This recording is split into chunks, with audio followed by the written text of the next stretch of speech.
But it always seems like in healthcare, there's something going on in the business. You're either trying to find a clinician, maybe a clinician leaves for another opportunity, or you're trying to pull somebody from PRN into full-time or something like that. There's coverage issues, there's billing and revenue cycle management issues, there's software issues from the EMR and requests for records and all of that.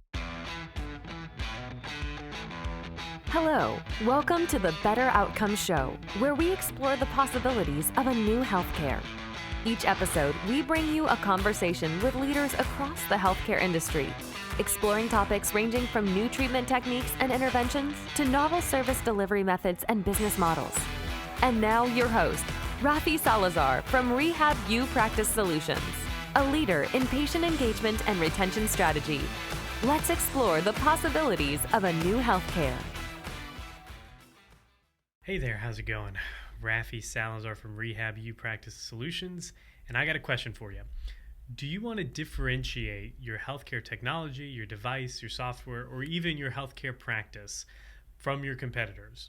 Do you want to align your solution, your service, your software with whatever targeted stakeholder within healthcare that you're aiming at?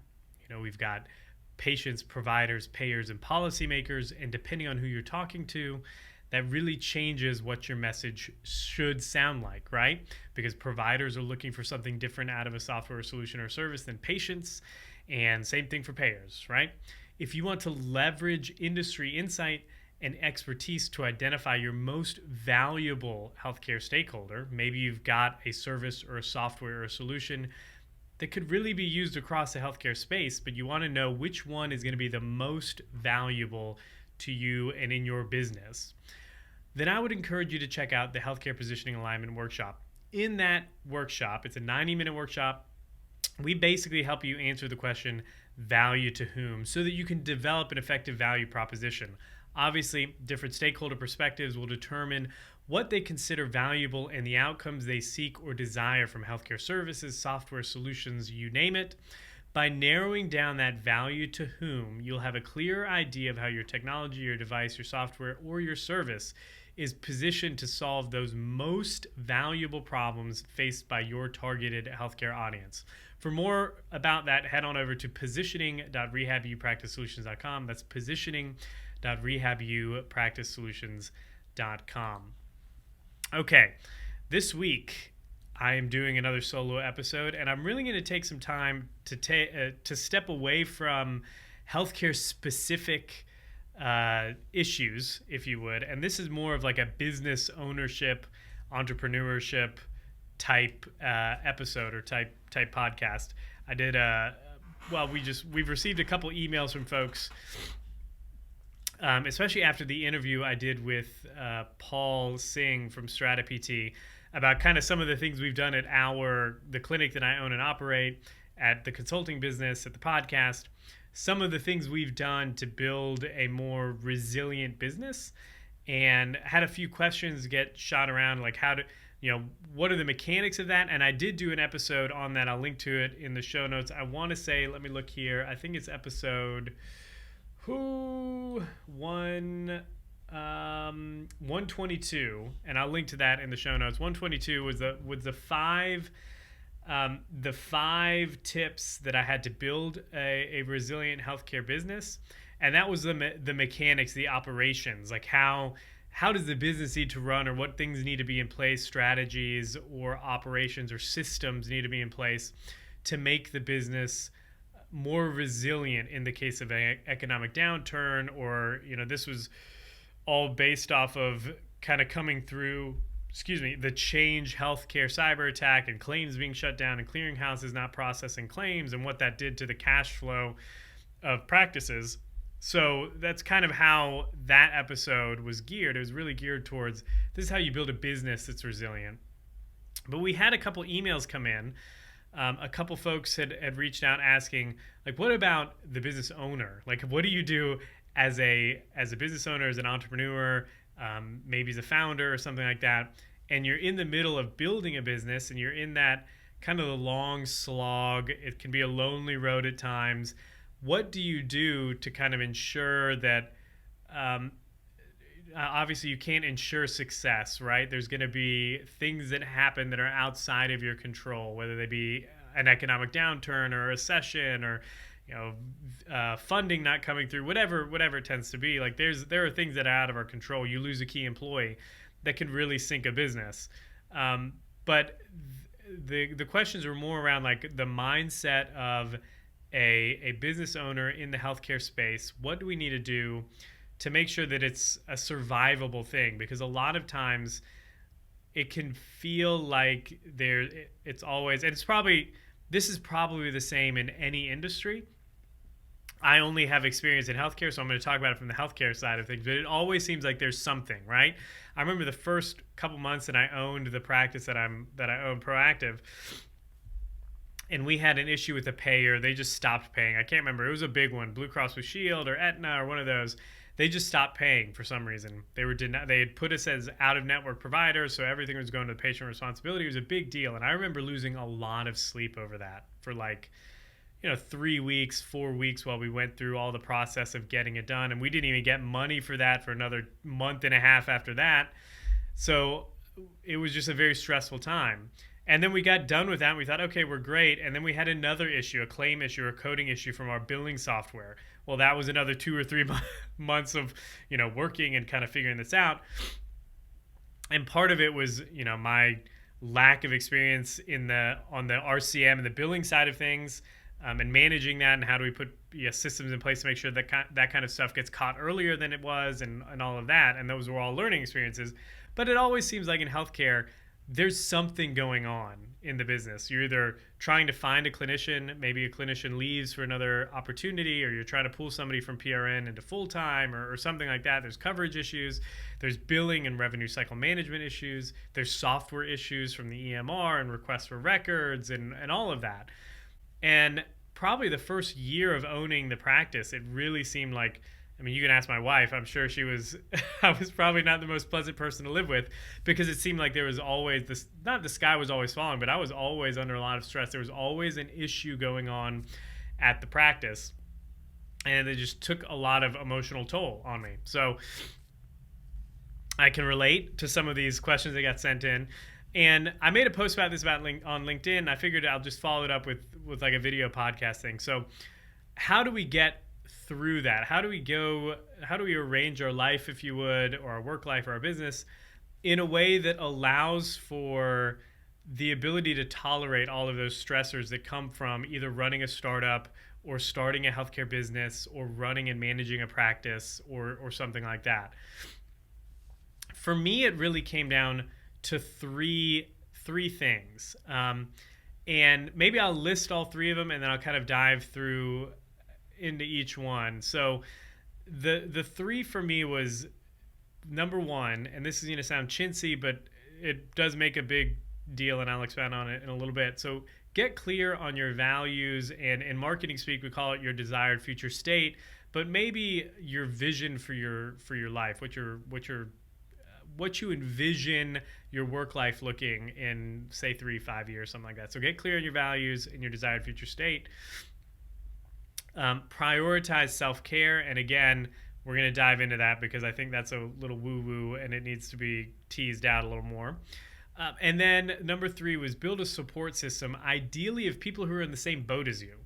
And again, I'll dive into each of those. So those are the 3 things. So number 1, focus on your values, your desired future state. Number 2, make sure you're prioritizing self-care in a healthy way. And then number 3, build a support network of other business owners or other people that are in the same boat as you. So, and I start all this by thinking, one thing that affects business ownership and entrepreneurship, it gets mentioned a lot, almost in passing, and it's almost a meme at this point or a joke, is the ability of business owners, or at least the successful business owners that I know, that I look up to, that I try to emulate, their ability to handle stress or resilience, put another way. But we've all heard that it's almost a joke or something like that. Like, unless you've been up in the middle of the night putting your payroll on an American Express and wondering where the money's coming from, like, you don't know stress. And I do get that at some level. I mean, there were times where I woke up over the last, I think we're at 7 years now of being self-employed, like there have been times where I've woken up on a Monday and I knew I needed to make 12 grand by Friday, right? Right? Like that has happened and that is a reality. Um, but I don't necessarily know if those situations in and of themselves build resilience, and I'll explain that a little bit more. But it is something that it is not it is not something that is regularly or routinely experienced by most people in their day-to-day life and career. Most people who are employed at an organization, even if it's a high stress organization, the buck doesn't stop with them and their family still gets paid. They're still going to receive a paycheck at the end of the week or at the end of the pay period or whatever. For people that are business owners, that are entrepreneurs, that are out there kind of creating, I think David C. Baker mentions in his book, they jump off a diving board and they create water on the way down. Like that interim jump, the fall that is happening before the water gets created on the way down can be very stressful. And not your average run-of-the-mill person that you bump into on the street is going to be able to empathize with that simply because they haven't lived it. So there is that. I do appreciate that at some point, and we'll talk about that, especially in point number 3. But I think this factor of stress or resilience gets discounted a lot when we're talking about like, okay, what is required to not just succeed in business, but really to live a healthy life, if you would, or fulfilling life in the midst of the chaos that is business ownership. I think the reality is, in order to succeed in business ownership, and not like have your business succeed, but like you personally thrive, have a good, healthy life in the business ownership role, you need to be able to handle a level of stress that is largely unknown and not experienced by many colleagues that you work with, maybe fellow alumni from your programs at whatever university you went to, or peers in your industry. That being said, however, I don't think, like I mentioned earlier, I don't think it's one of those things that happens to you. Like you don't become resilient because you go through a lot of these stressors. I think the stressor of whether it be trying to make payroll or trying to make your numbers or gain profitability, whatever it is, work through an issue at your business, those stressors applied to 2 different people can result in 2 different outcomes, right? Somebody that folds and goes away and says, I can't do it anymore, and somebody that pushes through or comes out stronger on the other side. So I don't think you have to be built differently. I don't think you have to be superhuman. I don't think that it's some innate, immutable characteristic of people that survive in business ownership that separates what allows people to kind of thrive and be comfortable and less stressed in a situation that might be very, very stressful looking from the outside in. You know, it was funny. I was talking to, at this point, at the clinic, I'm not really in the clinic all that much treating, but I do, high level, the CEO type role stuff is what I try to focus a lot of my time on. And we had somebody leave kind of last minute with very little communication, and my front office manager and I were talking, and she was like, you never get stressed about this kind of stuff. And because we had talked about it, and I said, you know what, like this stuff happens. We'll find somebody to fill the spot. We'll, things will go on. It'll always work out, is what I said. It always works out. And she said, you know what, like this is very stressful. I don't know how you're so calm in all this. And I think part of that is, well, one, I've been through it a lot, and I've seen that it has always worked out, or I'm just eternally optimistic. The other piece, and I think the bigger piece, is really that I have these 3 things in order for myself, and I prioritize them. And I'm going to talk about how each of those factors, each of those pieces, those things that I've put in place in my life have made it so that even though it is very stressful, I can still like have a smile on my face at the end of the day, and I can go home and talk with my kids and play with my kids, and not have to be sweating in the middle of the night wondering about stuff. Obviously, there are things that cause me to lose sleep here and there, but the ability to kind of live without this elevated cortisol level that's kind of constantly increasing our heart rate and causing fight or flight and making you emotionally weak and all of that, I've largely been able to kind of not eliminate it, but manage it much more effectively than I was early on in my career. And I think it's because I got clear on the values of my desired future state. I do prioritize self-care, and I've got a support network that I can lean on when times get tough. So let's dive into the first one. Getting clear on values or desired future state. So why did you get into business in the first place? Was it you wanted more time freedom? Was it more financial upside? Was it that you just didn't want to be an employee anymore? You didn't want to have a boss tell you what to do? What do you hope to get out of it in the end? Are you looking for a big exit to gain multi-millions of dollars and go sit on a beach somewhere? Or are you looking at building a legacy that you're handing off to a kid, or building an organization that outlasts you? Like, all of those questions, answering those questions really helps you put the stress that you might be currently feeling when you have those answers to those questions into the context of your greater vision for your life or your desired future state.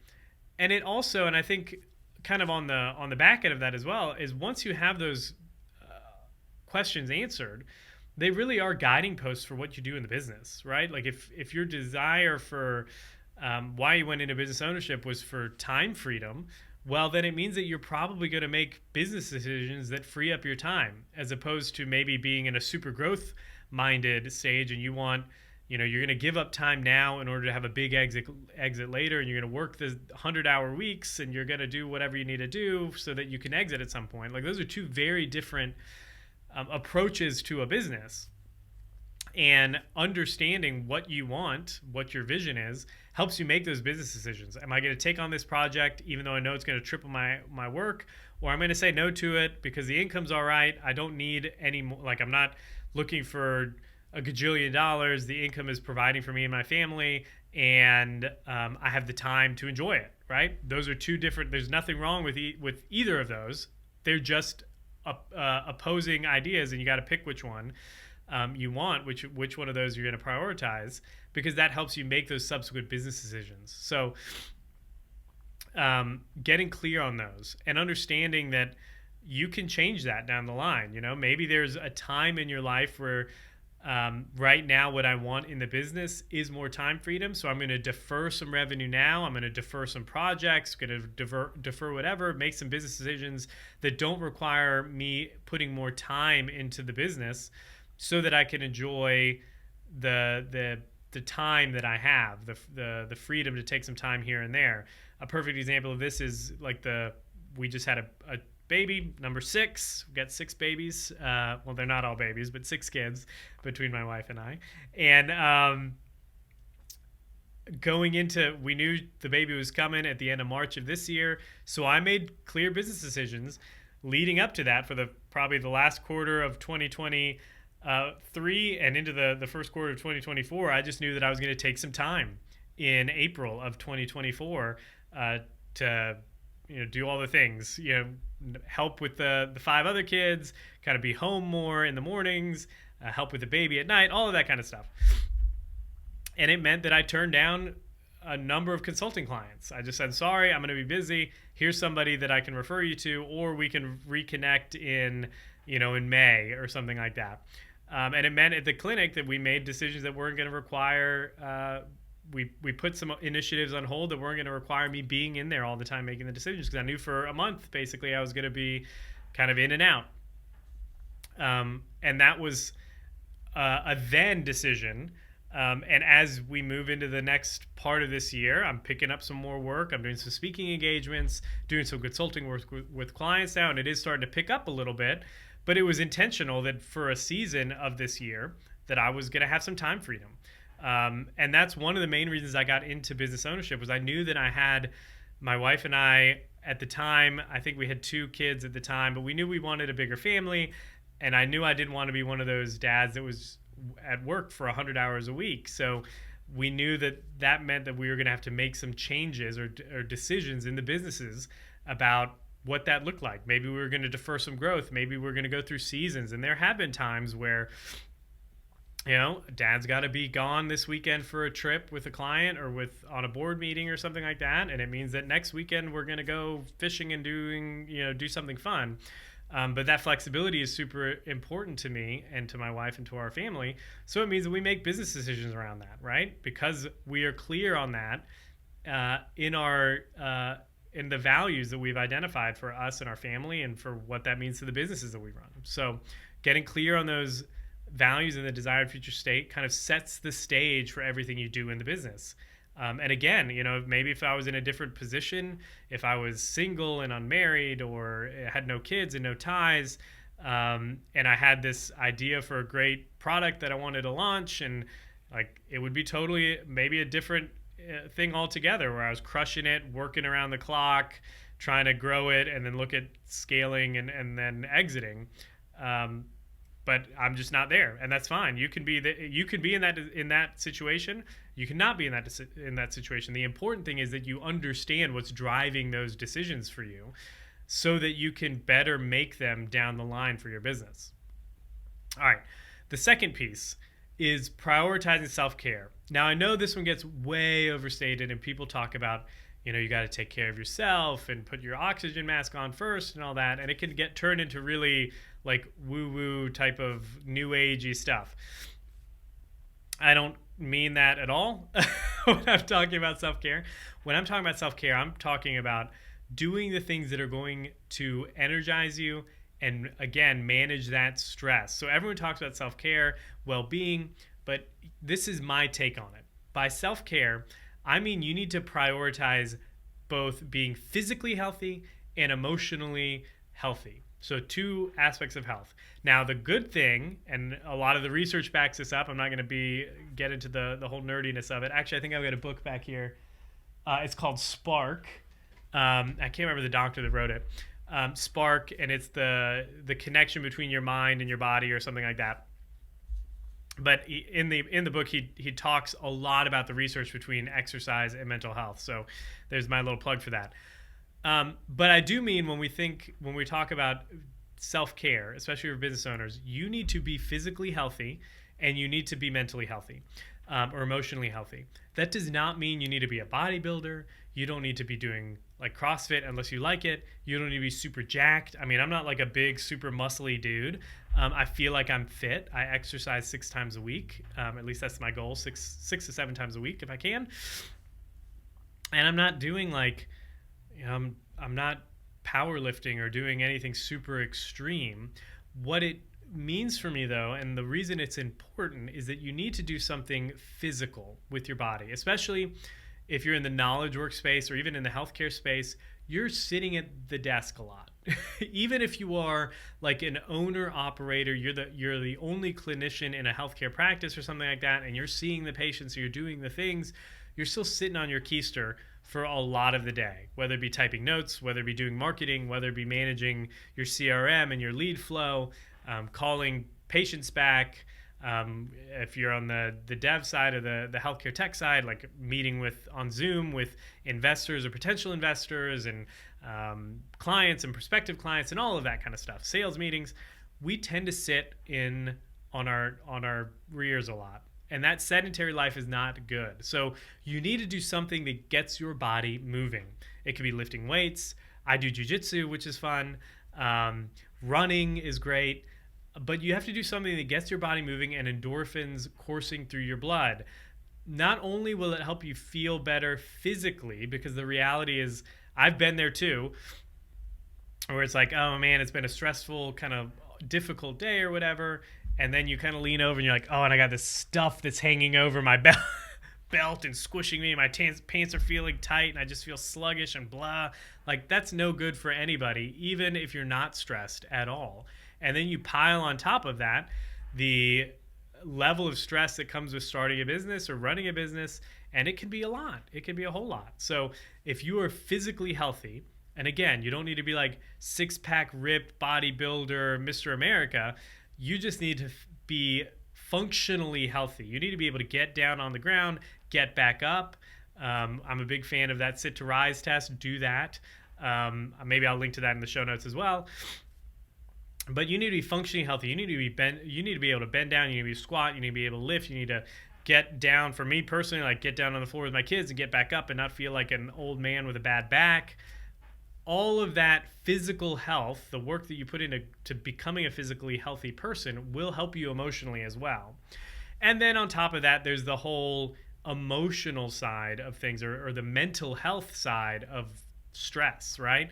So again, physical activity, lifting heavy things, running, all helps improve your mood. The research is pretty clear on that running helps boost your mood. I think at the clinic that I run, Proactive, one of the therapists wrote an article, and I want to say the title of the article was something along the lines of like running versus antidepressants. And she looked at like 3 or 4 different studies that pitted mood disorders with pharmacological pharmaceutical intervention versus exercise and running. And the research showed that it's comparable and sometimes better to be physically active versus taking some of these medications. Now, obviously, if you've got a condition and you've talked about it with your doctor and you're like, don't stop taking your medication. Follow what your physician says. But it does point to the fact that our physical activity does really impact our mood and our health. So our mental health. So when I say prioritize mental health or prioritize self-care, I mean prioritize being healthy, like doing the things that you need to do to be a healthy person. Because when you are healthy, you are happy, you're less vulnerable to stressors, it makes you more resilient. And that can be a very big boost for yourself and for your family, your partner, your spouse, whatever, as you're going through a difficult time in the business. So number 2, prioritize self-care. And then this almost falls under self-care, but it kind of goes beyond that for me. So number 3 is build a support system, and ideally of business owners. They don't need to be in your industry. They don't need to be direct competitors. And sometimes I know that people don't want to meet with their competitors about stuff. But it is important to have people that have been in your shoes and who are in your shoes, ideally somebody who's in your state, has been through your state, and has come out the other side. So for me personally, I have a group of business owners that I try to do lunch with a couple times a month, usually whenever we can make it work on a Friday. I stop work at like 11:30-ish, give or take, on Fridays. So I try to connect with these guys and see if we can't get a lunch on the books at least a couple times a month. We're in different industries. You know, one of them is in healthcare. The other one owns a tire and body shop. The other one owns a landscaping company. So we're not, we're not direct competitors. We're not even dealing with the same employee base a lot of times, but we all have the same or similar stressors, right? We're trying to hire or recruit or manage and fire employees.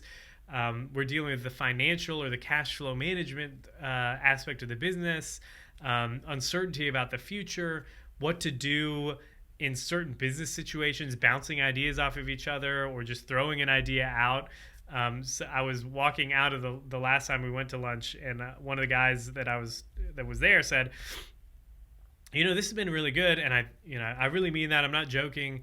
And a lot of it is just because I want to be able to say something that I've been thinking for a while, this idea that I've been kicking around, and hear that I'm not crazy. And I kind of like listened to that and logged it away in the memory banks, and I kind of chewed on it for a couple of days, and it does make a lot of sense. Like as business owners, sometimes we are thinking things that our partners or spouses, our friends, even our parents, our family members, just it sounds too far-fetched to them, right? Whether it be investing $10,000 in this piece of equipment, or opening up a new line of business, or taking this risk, or doing something, or maybe diversifying your portfolio and buying a rental house or something like that.